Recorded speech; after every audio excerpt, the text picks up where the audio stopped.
नमस्कार मित्रों।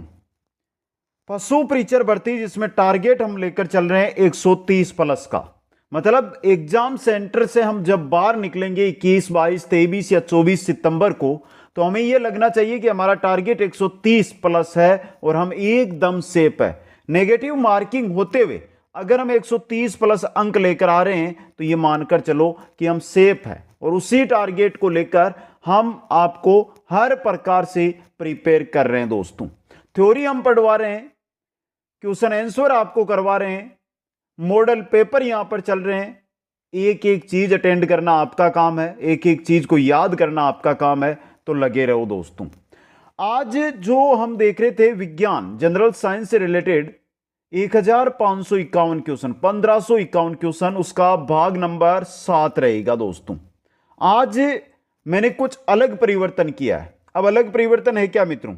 एनसीईआरटी की जो गाइडें चलती है ना कक्षा 6 से लेकर 10 के अंदर, उनमें जिस जिस टॉपिक से क्वेश्चन बनते हैं, यानी जो टॉपिक है उनके अंदर अध्याय जो दिए हुए हैं, उन अध्याय के अनुसार हमने यहां पर क्वेश्चन उठाए हैं दोस्तों। एक है जो कक्षा 6, 7, 8 के अंदर अध्याय दिया गया जिसका नाम है मापन। क्या नाम है? मापन। इस क्लास के अंदर जो मैं क्वेश्चन लेकर आया हूं उसमें 1 से लेकर 26 तक के जो क्वेश्चन रहेंगे वो मापन से जुड़े हुए क्वेश्चन रहेंगे। यानी कि अब सिर्फ और सिर्फ अगली जो हमारी क्लासें चलेगी उनमें एनसीईआरटी कक्षा 6 से 10 तक की पुस्तकें हैं, उनका सार, उनके महत्वपूर्ण प्रश्न आपके सामने में रखने वाला हूं दोस्तों। कुछ दिनों के अंदर इनकी पीडीएफ भी आपको उपलब्ध करवा दूंगा, इन 1551 क्वेश्चन की, जिनके बाद आप अच्छी तैयारी के साथ आगे बढ़ोगे दोस्तों। कुछ अमन ऑनलाइन क्लासेस जो ऐप है उस पर complete notes, question answer, model paper उपलब्ध है, आप जाकर वहां से प्राप्त कर सकते हैं। तो एक बार सभी साथी वीडियो को लाइक, शेयर और चैनल को सब्सक्राइब कीजिए। पहला क्वेश्चन, मूल राशियां क्या है? जिन राशियों की अभिव्यक्ति अन्य भौतिक राशियों पर निर्भर न होकर पूर्णतः स्वतंत्र होती है वो मूल राशियां कहलाती है। और प्यारे मित्रों, जो भी क्वेश्चन लेकर आया हूं ना आज की इस क्लास में, देखो 100 तो पूरे नहीं होंगे, मैंने टॉपिक अनुसार क्वेश्चन उठाए हैं, तो लगभग 94 या 95 क्वेश्चन बनेंगे। यहाँ पे 3 टॉपिक आज की इस क्लास में लिए हैं, लेकिन हर एक क्वेश्चन किसी न किसी भर्ती में पूछा गया है। नेक्स्ट, निम्न को सुमेलित कीजिएगा। अच्छा क्वेश्चन है मित्रों, आराम से करेंगे सुमेलित। सबसे पहले राशियां और मात्रक। ज्योति तीव्रता, ज्योति तीव्रता का होता है कैंडेला। विद्युत धारा का क्या होता है? एम्पियर। नॉटिकल का दूरी और लंबाई मीटर में। 2, 4, 1, 3 ऑप्शन डी आपका सही रहेगा। और सीधे क्वेश्चन आते हैं इनसे, सीधा ऐसा ही आ सकता है कि ज्योति तीव्रता का मात्रक क्या होता है, सीधा क्वेश्चन भी आ सकता है। अगला क्वेश्चन, अंतरराष्ट्रीय मात्रक पद्धति की मूलभूत राशियां। अंतरराष्ट्रीय जो मात्रक पद्धति है उसकी द्रव्यमान है, विद्युत धारा है, ज्योति तीव्रता है, ताप है, लंबाई है, समय है, सभी है। तो डी ऑप्शन उपयुक्त सभी सही रहेगा। क्वेश्चन नंबर 4 है, पारसेक एवं प्रकाश वर्ष इकाई है। पारसेक एवं, आराम से पढ़ना दोस्तों, पारसेक एवं प्रकाश वर्ष किसकी इकाई है दोस्तों? दूरी की। किसकी है? दूरी की। डी ऑप्शन सही रहेगा। नेक्स्ट है, एक माइक्रोन बराबर है। एक माइक्रोन किसके बराबर होता है? एक माइक्रोन की बात कर रहा हूं कि किसके बराबर होता है। वेरी इंपॉर्टेंट क्वेश्चन, बता दीजिए। 1/1000 मिलीमीटर के, 1/1000 मिलीमीटर के बराबर। नेक्स्ट है, किन भौतिक राशियों के एक समान विमीय सूत्र नहीं है? विमीय सूत्र से रिलेटेड क्वेश्चन आते हैं लेकिन शायद आपके नहीं बनेगा दोस्तों। यह भी एक इंपॉर्टेंट चीज आपके लिए, और सही रहेगा। आवेग और समय के बराबर है, बल और दाब के अलग अलग होते हैं, तो बी ऑप्शन सही रहेगा। क्वेश्चन नंबर 7 है, वायुमंडलीय दाब को मापने में यंत्र का उपयोग किया जाता है। किसका? बैरोमीटर का। किसका प्रयोग करते हैं? बैरोमीटर का। क्वेश्चन 8 है, सुमेलित करिए। ये क्वेश्चन मेरे को प्यारे लगते हैं दोस्तों, ऐसे क्वेश्चन एग्जाम में भी आते हैं और यहां पर भी आपको पूछे गए, अच्छे क्वेश्चन बनते हैं। यंत्र और मापन में किन में उपयोग होता है? सबसे पहले हाइड्रोमीटर की मैं अगर बात करता हूं, हाइड्रोमीटर, हाइड्रोमीटर आपेक्षिक घनत्व मापते हैं इससे, आपेक्षिक घनत्व।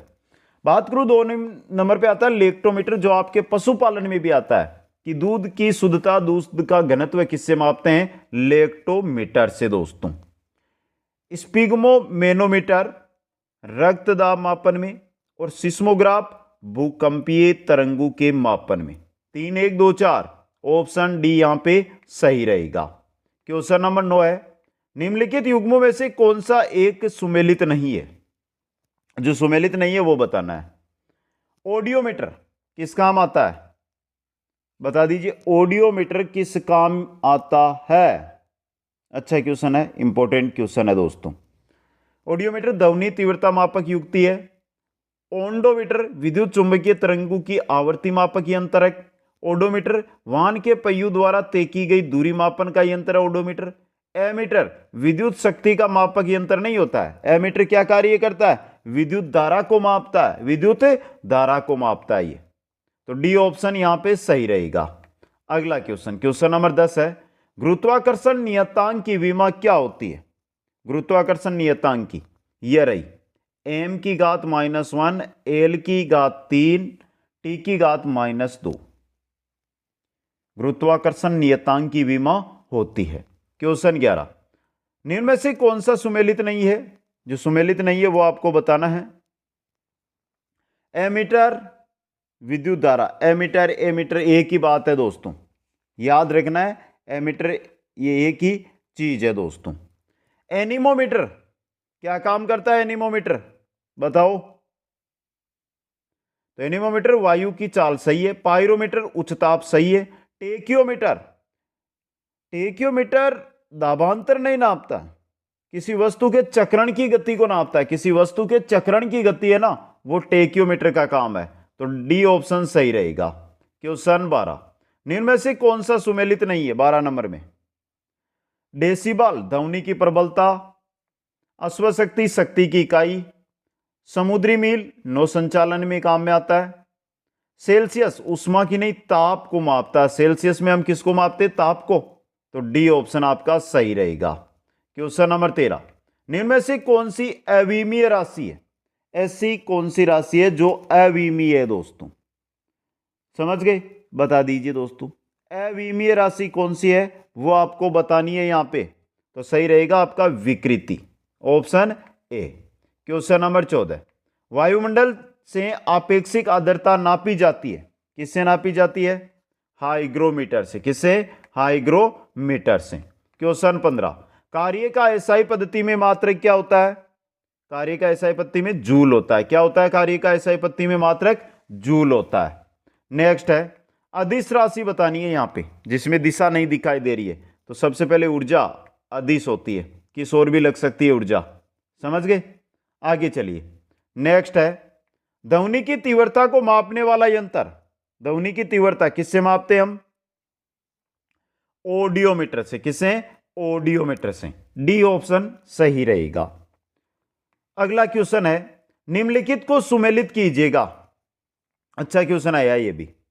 यहां पर क्या करना है? आपको सुमेलित करना है। तो देखिए, क्यूसेक, क्यूसेक परवाह की दर होती है। बाइट कंप्यूटर में काम में लेते हैं, बाइट लेते ना काम में। रिएक्टर, रिएक्टर भूकंप की तीव्रता, और बार दाब, बार दाब। 3 4 2 1 सी ऑप्शन सही रहेगा। क्वेश्चन 19, निम्नलिखित में से कौन सी राशि सदिश नहीं है? विस्थापन, वेग, बल, आयतन सदिश राशि नहीं है आपकी, यानी अदिश है ये। क्वेश्चन 20 है, निम्नलिखित में से सदिश राशियां हैं उनको बताना है। विस्थापन है, वेग है, कोणीय त्वरण है। सदिश जिसमें दिशा हो। समझ गए? तो उपयुक्त सभी डी ऑप्शन सही रहेगा। क्वेश्चन 21, पायरोमीटर किसके मापन में प्रयोग किया जाता है? पायरोमीटर, पायरोमीटर उच्च ताप के, उच्च ताप के मापन में पायरोमीटर का उपयोग किया जाता है। क्वेश्चन 22 है, निम्नलिखित को सुमेलित कीजिएगा। आ गया अच्छा क्वेश्चन। फिर हर एक क्वेश्चन इंपॉर्टेंट है वैसे आपके लिए, और ये क्वेश्चन तो वैसे भी इंपॉर्टेंट है। तो चलिए देखते हैं, इसको मिलान करते हैं हम। सबसे पहले 1 प्रकाश वर्ष, तो दूरी पूछी गई है, ये रही आपकी 9.467 इंटू 10 की घात 15 मीटर। एक पिकोमीटर की अगर हम बात करते हैं तो ये रही 10 की घात -12 मीटर। एक एंगस्ट्रॉम में 10 की घात -10 मीटर और एक नैनोमीटर में 10 की घात -9 मीटर। इंपॉर्टेंट है ये चारों की चारों मान, याद कर लेना इनको। यहां पे 3 4 2 1, ऑप्शन यहां पे सी सही है आपका, 3 4 2 1। क्वेश्चन 23, डोप्सन इकाई का प्रयोग किया जाता है। डोप्सन इकाई का प्रयोग, तो सी ऑप्शन, ओजोन परत की मोटाई नापने में। ऑप्शन सी सही रहेगा और इंपॉर्टेंट क्वेश्चन है। देखिए रेगुलर आज जो है नए सिस्टम की ओर हम बढ़ रहे हैं। जो क्लासें हम एक छोटे से सिस्टम से आपको दे रहे थे उसको एक बड़े स्टूडियो के रूप में परिवर्तन कर रहे हैं। इस वजह से समय नहीं मिला था। आज रेगुलर दिन में अधिक से अधिक मैंने क्लासें वीडियो रिकॉर्ड किए जिससे आपके पास समय पर वीडियो पहुंचते रहे। गले में ऐसी आवाज़ आ रही है जैसे गला अंदर से बैठ चुका है, बोलने की हिम्मत नहीं है। फिर भी देखो हमारा काम है और आपको इस चीज़ की आवश्यकता है, उसी के लिए चाहे गला बैठे या और बैठे। अगर आप भी की मैं बात करता हूं तो रात के 12:19 हो रहे हैं और इस समय आपके लिए, क्योंकि कल सुबह वापस वही काम कि नया जो डिजिटल बोर्ड है उसके माध्यम से अगले 3 से 4 दिनों में हम लाइव सिस्टम शुरू कर देंगे, तो उसमें लगे रहते हैं। दिन में रात के अंदर जो समय मिलता है सोना छोड़ के इस काम में, यानी कि रात में 3 से 4 क्लास में कलेक्ट करता हूं और सुबह उनको फिर यूट्यूब के माध्यम से आपके सामने पहुंचाता हूं दोस्तों। तो गले में थोड़ी बहुत कुछ दिक्कत आ रही है, लेकिन आपके पास आवाज़ शायद साफ आ रही है। अगला क्वेश्चन है, मात्रकों की अंतर्राष्ट्रीय पद्धति लागू की गई। कब लागू की गई थी? 1971 के अंदर दोस्तों। क्वेश्चन 25, महासागर में डूबी हुई वस्तुओं की स्थिति जानने के लिए निम्न में से किस यंत्र का प्रयोग किया जाता है? सोनार का। किसका किया जाता है? सोनार का। अगला क्वेश्चन, निम्नलिखित में से कौन सा सुमेलित नहीं है? यहां पर आपका जो मापन अध्याय है ना वो कंप्लीट हो जाएगा। मापन से आज तक एग्जामों में यही क्वेश्चन बनकर आए हैं। तो देखिए सेल्सियस ताप की है, किलोवाट घंटा विद्युत की है, RH गुणांक रक्त की है। रिएक्टर पैमाना क्या बताता है? रिएक्टर पैमाना आर्द्रता बताता है क्या? बता दो एक बार आप कमेंट करके कि रिएक्टर जो पैमाना है वो क्या चीज बताता है। सिंपल सा क्वेश्चन है, आराम से आप इसका उत्तर है वो कमेंट करके बता सकते हो। रिएक्टर पैमाना किसका मान बताता है? आपको कमेंट करके बताना है। 2021-2022 के अंदर ये क्वेश्चन पूछा गया है, आपको कमेंट करना है। आर्द्रता का माप नहीं करता रिएक्टर। डी ऑप्शन सही रहेगा। आगे बढ़ते हैं नेक्स्ट अध्याय की ओर। अध्याय आता है दूसरा जिसका नाम है आपके गति एवं बल। गति एवं बल यानी गति से रिलेटेड, बल से रिलेटेड जो भी क्वेश्चन बनते हैं वो अब आपके यहां से शुरू कर रहे हैं और लगभग 26-27 क्वेश्चन बनेंगे। अच्छे क्वेश्चन वो आपके सामने रखेंगे। दोलन अथवा कंपन गति का उदाहरण है। दोलन एवं कंपन गति का उदाहरण है, कौन सा है? तो सही रहेगा आपका यहां पे पहला देखिए, घड़ी के पेंडुलम की गति, सितार बजाते समय तारू की गति, झूले की गति, तीनों है ये। उपयुक्त सभी डी ऑप्शन। क्वेश्चन 32, यदि कोई वस्तु गमन करते हुए प्रारंभिक बिंदु पर पहुंच जाए तब अंतिम विस्थापन होगा, क्या होगा? शून्य होगा। यहां से शुरू हुई, अब वो कैसे ही घूमे, आ तो यहीं गई पे है ना, तो विस्थापन तो उसका कुछ नहीं है, जहां पर थी वहां आ गई। नेक्स्ट है, पदार्थ के संवेग और वेग के अनुपात से कौन सी भौतिक राशि प्राप्त की जाती है? कौन सी भौतिक राशि प्राप्त की जाती है? द्रव्यमान दोस्तों।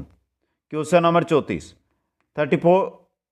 प्रक्षेप्य गति यानी परवलयकार में दीर्घतम प्रास प्राप्त करने के लिए लंबी कूद वाले खिलाड़ी को किस कोण पर कूदना होगा? किस पर कूदना होगा?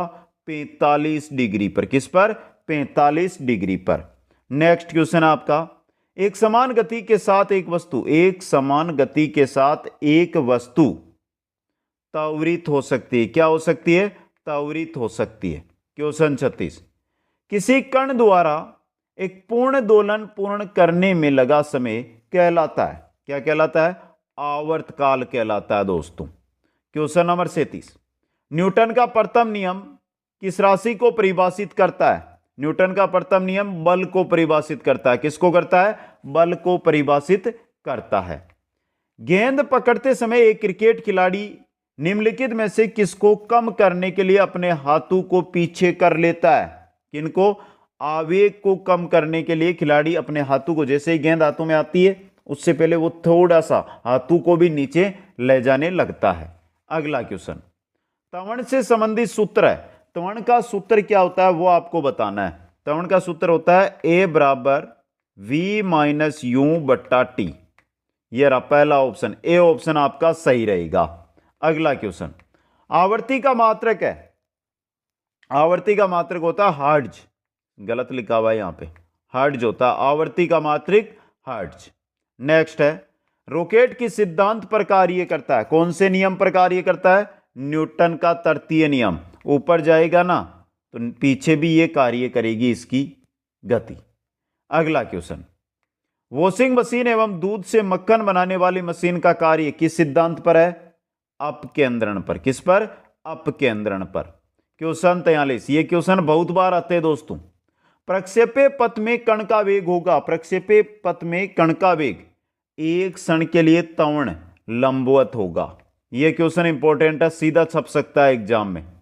क्वेश्चन नंबर 44, घूर्णन करती एक गोल मेज पर अचानक एक लड़का आकर बैठ जाता है। मेज के कोणीय वेग पर क्या प्रभाव पड़ेगा? क्या प्रभाव पड़ेगा? कोणीय वेग कम हो जाएगा। कोणीय वेग कम हो जाएगा दोस्तों। नेक्स्ट आपका, सड़क पर चलने की अपेक्षा बर्फ पर चलना कठिन है। क्यों कठिन है? क्योंकि बर्फ में सड़क की अपेक्षा घर्षण कम होता है। जहां पर घर्षण नहीं होगा तो चला भी नहीं जाएगा, फिसलन होगी दोस्तों। क्वेश्चन 46, रॉकेट की गति पर निम्नलिखित में से कौन सा संरक्षण सिद्धांत लागू होता है? कौन सा संरक्षण सिद्धांत लागू होता है? तो सही रहेगा यहां पे संवेग का संरक्षण। कौन सा? संवेग का संरक्षण। क्वेश्चन 47, प्रत्येक क्रिया के बराबर एवं विपरीत दिशा में प्रतिक्रिया होती है। प्रत्येक क्रिया के बराबर एवं विपरीत दिशा में प्रतिक्रिया होती है। यह क्या है? क्या है? न्यूटन का गति विषयक तृतीय नियम है दोस्तों। क्वेश्चन 48, गाड़ी खींचता हुआ घोड़ा किस बल के कारण आगे बढ़ता है? किस बल के कारण? पृथ्वी द्वारा घोड़े के पैरों पर आरोपित बल से ही घोड़ा आगे बढ़ता है दोस्तों। क्वेश्चन 49, पेचकस स्क्रू ड्राइवर जानते हैं ना, किसका उदाहरण है ये? किसका है? बल आघूर्ण का। किसका है? बल आघूर्ण का। क्वेश्चन 50, उत्तोलक किस सिद्धांत पर कार्य करता है?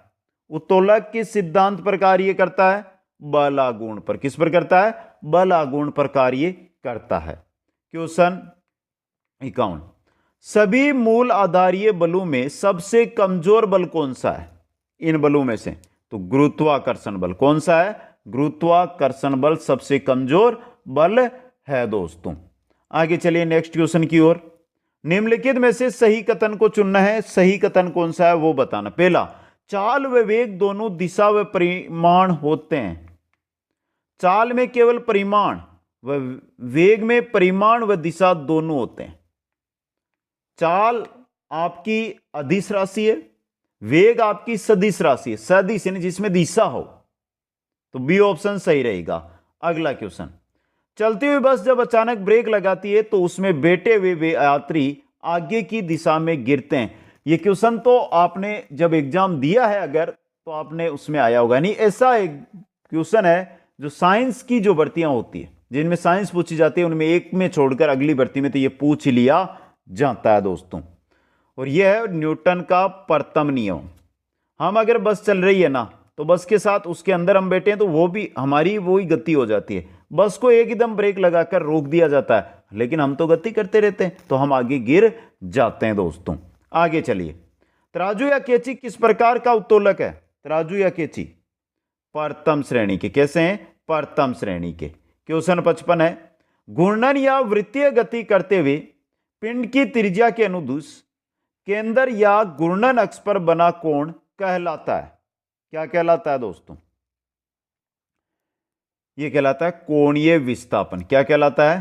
कोणीय विस्थापन। नेक्स्ट है बल का गुणनफल है, बल का गुणनफल द्रव्यमान इंटू त्वरण, बल बराबर द्रव्यमान इंटू त्वरण दोस्तों, बी ऑप्शन। क्वेश्चन 57 है, निम्नलिखित कथनों पर विचार कीजिएगा, वेरी इंपॉर्टेंट क्वेश्चन, आराम से उत्तर देना है। पहला, चलती गाड़ी के अचानक रुकने पर यात्री पीछे की ओर गिर जाता है, जड़त्व के कारण। यहां पर पीछे की जगह आप आगे कर लेना, यह सही है कथन, टाइपिंग मिस्टेक है ये। बंदूक पीछे की ओर झटका मारती है, क्रिया प्रतिक्रिया के कारण।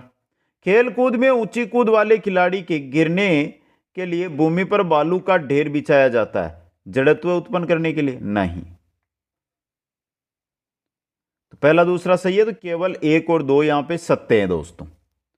आगे चलिए, तो यहां पे आपके 2 अध्याय पूरे हो गए। अब हमारा जो अध्याय आ रहा है अगला, जो कक्षा 6 से 10 तक में कार्य, ऊर्जा, शक्ति, इनसे रिलेटेड जो क्वेश्चन बनते हैं वो अब 61 से लेकर 70 तक चलेंगे, 61 से लेकर 70 तक। फिर आगे हम अगले अध्याय के जो क्वेश्चन बनते हैं उनके बारे में हम चर्चा करेंगे दोस्तों।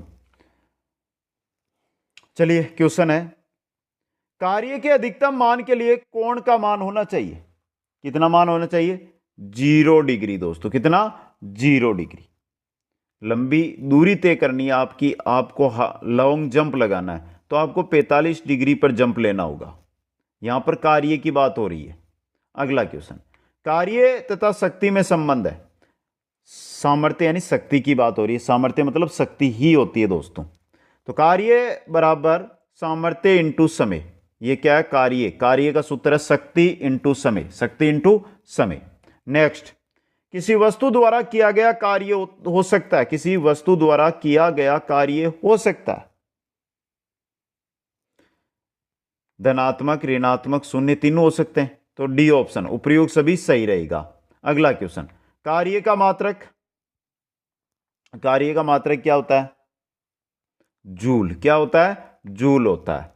क्वेश्चन 65, वायु शक्ति में ऊर्जा का कौन सा रूप विद्युत ऊर्जा में परिवर्तित होता है? वायु शक्ति के अंदर ऊर्जा का कौन सा रूप विद्युत ऊर्जा में परिवर्तित होता है? गतिज ऊर्जा का दोस्तों, ऑप्शन ए सही रहेगा। क्वेश्चन 66, किसी गतिशील पिंड का वेग 2 गुना कर दिया जाए तब गतिज ऊर्जा में परिवर्तन कितना होगा? 4 गुनी। गतिज ऊर्जा 4 गुनी। क्वेश्चन 67, 1 जूल में होते हैं कितने अर्घ? 1 जूल में कितने अर्घ होते हैं?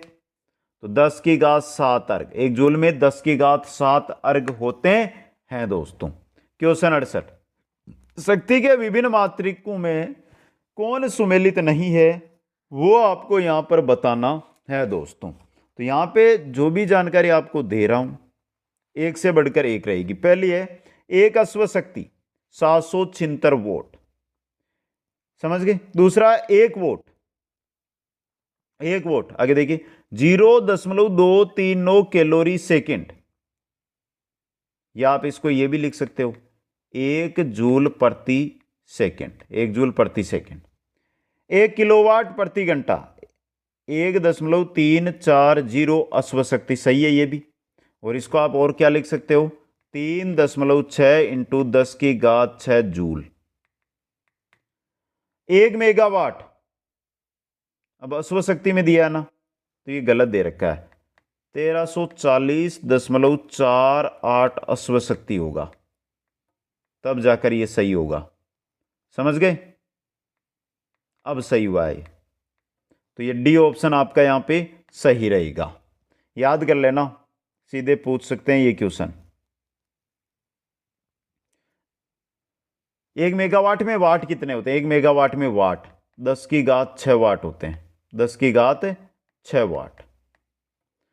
क्वेश्चन 69, किसी वस्तु के पृथ्वी की ओर गिरने पर उसकी स्थितिज ऊर्जा, कोई वस्तु है जो पृथ्वी की ओर गिर रही है, तो उसकी स्थितिज ऊर्जा में क्या परिवर्तन होगा? घटेगी। क्या होगा? घटेगी। नेक्स्ट, निम्नलिखित में से कौन सुमेलित नहीं है, वो बता देना है। अच्छा क्वेश्चन आया दोस्तों, ये भी इंपॉर्टेंट है, आराम से देखिए और बता दीजिए। देखते हैं किन किन साथियों का सही होता है। सिंपल सा क्वेश्चन है वैसे तो। लाउड स्पीकर होता है वो विद्युत ऊर्जा को ध्वनि ऊर्जा में परिवर्तित करता है। परमाणु बम रासायनिक ऊर्जा को नाभिकीय ऊर्जा में परिवर्तित करता है। डायनेमो यांत्रिक ऊर्जा को विद्युत ऊर्जा में परिवर्तित करता है। सही है ये भी। आगे नाम आया ट्रांसमीटर। विद्युत चुंबकीय ऊर्जा को क्या विद्युत ऊर्जा में ट्रांसमीटर करता है क्या? नहीं करता, गलत दिया हुआ। ये क्या दिया हुआ है? गलत दिया हुआ है। समझ गए? तो डी ऑप्शन आपका सही रहेगा। यहां पे डी ऑप्शन यहां पे सही रहेगा।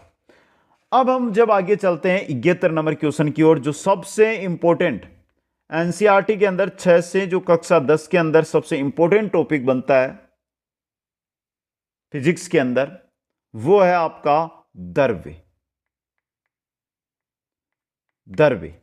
द्रव्य के सामान्य गुण। तो यहां से बहुत अच्छे अच्छे क्वेश्चन बनेंगे। ठोस, द्रव्य, गैस, आर्किमिडीज का सिद्धांत, बर्नौली प्रमेय पढ़ी होगी आपने, श्यानता, कैसिकत्व, पृष्ठ तनाव, घनत्व, पास्कल के नियम।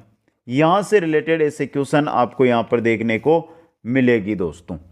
लगभग 30 क्वेश्चन है जो एग्जामों में पूछे गए हैं, आपके सामने यहां पे रखूंगा। एक एक क्वेश्चन को अटेंड करते हुए आपको आगे बढ़ना है। पहला क्वेश्चन है, द्रव्य की आयनीकृत अवस्था प्लाज्मा कौन सी है? प्लाज्मा।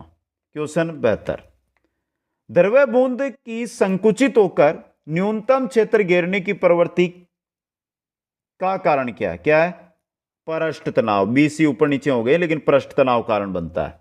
क्वेश्चन 73, प्रत्यास्थता गुणांक का मात्रक है। प्रत्यास्थता गुणांक का मात्रक पूछा है, क्या होता है? किलोग्राम बटा मीटर प्रति सेकंड स्क्वायर। किलोग्राम बटा मीटर प्रति सेकंड स्क्वायर। किलोग्राम बटा मीटर सेकंड स्क्वायर। अगला क्वेश्चन, हुक का नियम किससे संबंधित है? प्रत्यास्थता से। हुक का नियम किससे जुड़ा हुआ है? प्रत्यास्थता से।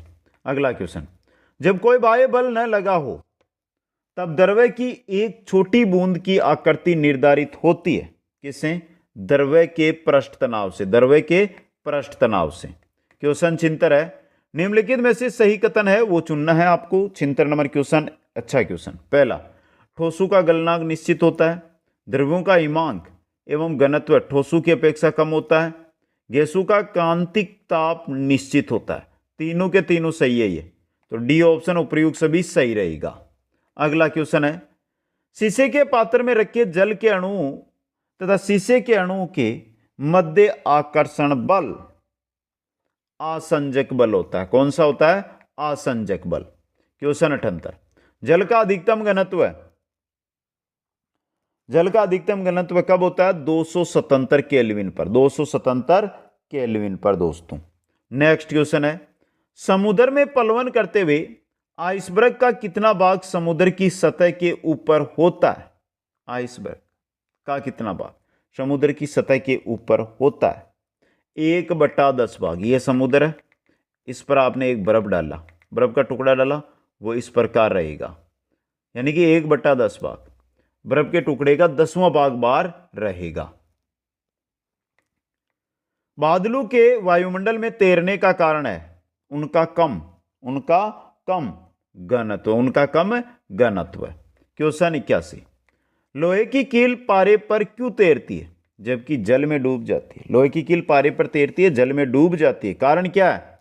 लोहे का घनत्व जल से तो अधिक है लेकिन पारे से कम होता है, इस वजह से। सी ऑप्शन सही रहेगा। सबसे कम प्रत्यास्थता प्रभाव प्रदर्शित वाला पदार्थ, सबसे कम प्रत्यास्थता कौन सा? क्वार्ट्ज। ऑप्शन ए सही रहेगा। क्वेश्चन 83 है, समुद्र तल पर वायुमंडलीय दाब होता है। समुद्र तल है, उस पर वायुमंडलीय दाब ये रहा 1.013 PA। वेरी इंपॉर्टेंट क्वेश्चन है ये प्यारे मित्रों, और अच्छा क्वेश्चन है जो एग्जाम के अंदर सीधा आपके पूछा जा सकता है दोस्तों। समझ गए? आगे चलिए नेक्स्ट में। नैनो द्रव्यों का सर्वाधिक महत्वपूर्ण गुण है। नैनो द्रव्यों की बात हो रही है यहां पे। सर्वाधिक महत्वपूर्ण गुण कौन सा होता है? घर्षण दोस्तों। कौन सा होता है? घर्षण होता है।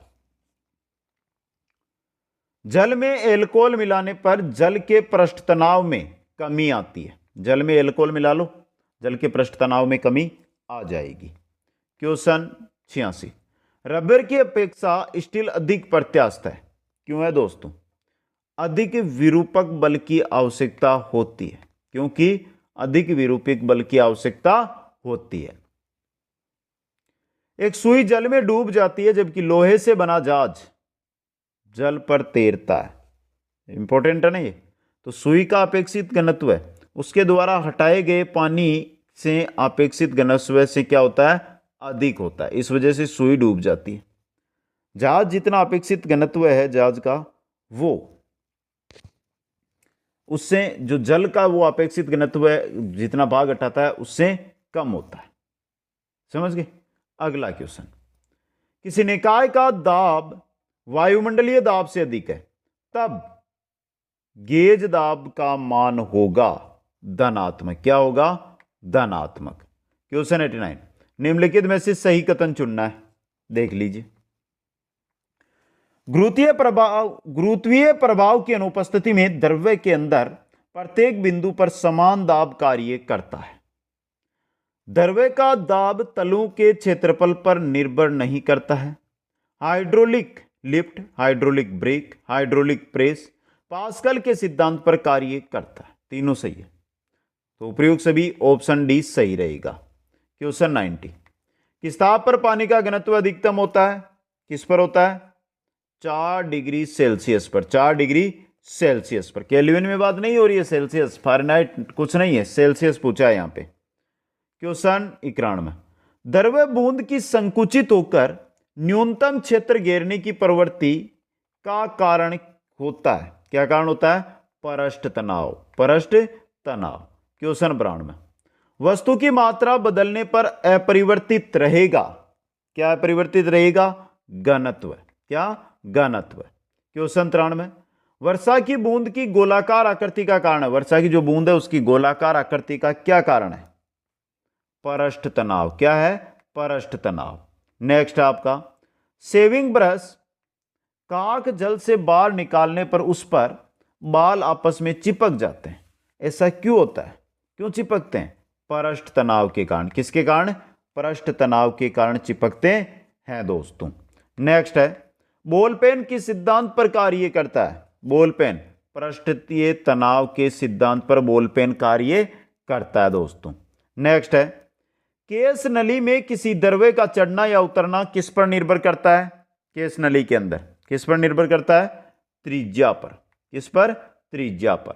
नेक्स्ट है, निम्नलिखित में से किस एक के लिए केशिकत्व एकमात्र कारण नहीं है? केशिकत्व एकमात्र कारण नहीं है। स्याही का सोखना, भूमिगत जल का ऊपर चढ़ना, सूती कपड़े पर जल की बूंद का फैलना, पौधों की जड़ों से जल का इसके पूर्ण समूह की ओर बढ़ना, एकमात्र कारण ये नहीं है। केशिकत्व है। अदर भी यहां पर नियम है जो कार्य करते हैं दोस्तों।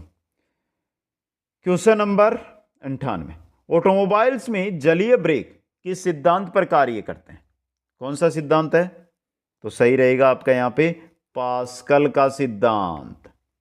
क्वेश्चन 99, ताप बढ़ने पर श्यानता। ताप बढ़ने पर श्यानता। श्यानता का क्या होगा? गैस की तो बढ़ेगी और द्रव्य की घटेगी श्यानता, ताप जब बढ़ाया जाएगा। क्वेश्चन 100, लालटेन में मिट्टी का तेल बत्ती में चढ़ जाता है। लालटेन में मिट्टी का तेल बत्ती में चढ़ जाता है केशिकत्व के कारण। किसके कारण? केशिकत्व के कारण। सी ऑप्शन आपका यहां पे सही रहेगा। तो प्यारे मित्रों, आज हमने 4 अध्याय एनसीईआरटी पर आधारित ये क्लास लेकर आया हूं। 7 से लेकर 15 तक जो अगली क्लास है, 7, 8, 9, 10, यानी कुल 9 क्लास आपके सामने रखूंगा। ये 9 क्लास है ना, ये 900 क्वेश्चन सिर्फ और सिर्फ एनसीईआरटी पर आधारित रहेंगे। 600 क्वेश्चन विगत एग्जामों में आए हुए क्वेश्चन करवाए, उनमें एनसीईआरटी, आरबीएससी, अदर जो एग्जाम है उनका निचोड़ था। लेकिन अब जो मेरा मैटर चलेगा यहां पर, उसमें कंप्लीट का कंप्लीट एनसीईआरटी बेस रहेगा। कंप्लीट नोट्स, ई नोट्स की पीडीएफ कुछ अमन ऑनलाइन क्लासेज ऐप पर मिल जाएगी। एक बार अपना स्कोर है वो कमेंट कर देना, और अब कोई डाउट है तो कमेंट मत करो, कमेंट में आपको समय लगेगा। आप कमेंट में तो ये करके बताओ मेरे को कि ये क्लास आपको कैसी लगी। डाउट है ना किसी भी क्वेश्चन में आपको, तो इंस्टाग्राम पर चले आओ, वहां पर मैसेज कर दो, तुरंत सुझाव दे दूंगा वहां पे मैं कि क्या चीज कहा इसका सही उत्तर रहेगा। दोस्तों सभी साथियों को बहुत बहुत धन्यवाद, मिलते हैं नेक्स्ट क्लास में, तब तक जय हिंद जय भारत।